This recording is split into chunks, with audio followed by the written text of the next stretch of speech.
SC news या YouTube चॅनलच्या ताज्या अपडेट्ससाठी चॅनलला सबस्क्राइब करा, लाईक करा आणि शेअर करा आणि बेल आयकॉन प्रेस करायला विसरू नका।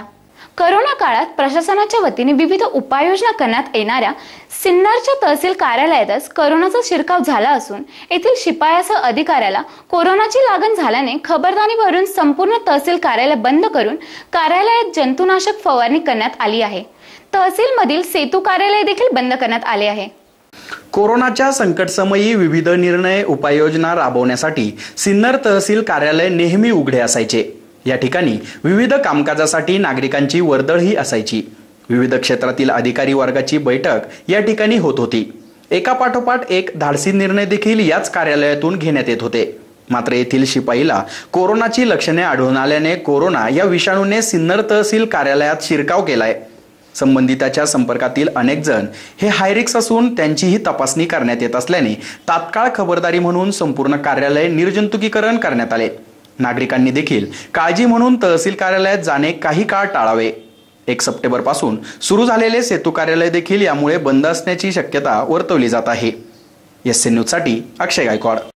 नमस्कार, मी राहुल कोताडे, तहसीलदार सिन्नर। आपल्याला सर्वांना माहीतच आहे की दिनांक 3/9/2020 रोजी तहसील कार्यालय सिन्नर येथील 2 कर्मचाऱ्यांचा कोरोना अहवाल पॉझिटिव्ह आलेला आहे। खबरदारीचा उपाय म्हणून अभ्यागतांसाठी नागरिकांसाठी अति तातडीचं काम नसेल तर प्रवेश बंद करण्यात आलेला आहे। त्याचप्रमाणे पॉझिटिव्ह आलेल्या व्यक्तींच्या संपर्कातील जे हाय रिस्क कॉन्टॅक्ट आहे त्यांचे स्वॅब घेण्याचं काम सुरू आहे। सिन्नर शहर आणि तालुक्यामधील रुग्णसंख्या वाढत असल्याने corona care centre India boule येथील खाटांची क्षमता वाढवण्याबाबत प्रयत्न सुरू आहेत। त्याचप्रमाणे इतर प्रतिबंधात्मक उपाय आणि नियम यांचे पालन करण्याबाबत प्रशासनाकडून सर्वतोपरी प्रयत्न करण्यात येत आहे। परंतु मी वारंवार आवाहन करतो की अजूनही काही नागरिक या विषयाबाबत गंभीर झालेले दिसत नाहीयेत, नियमांचं पालन करत नाहीयेत। तरी मी परत एकदा आवाहन करतो की आपण या विषयाबाबत गांभीर्याने घेतलं पाहिजे। आपली आणि आपल्या कुटुंबियांची काळजी घेणं हे सर्वस्वी आपल्या हातात आहे। तरी प्रशासनाच्या या आवाहनाला साथ देऊन आपण नियमांचे पालन करावे ही विनंती। धन्यवाद।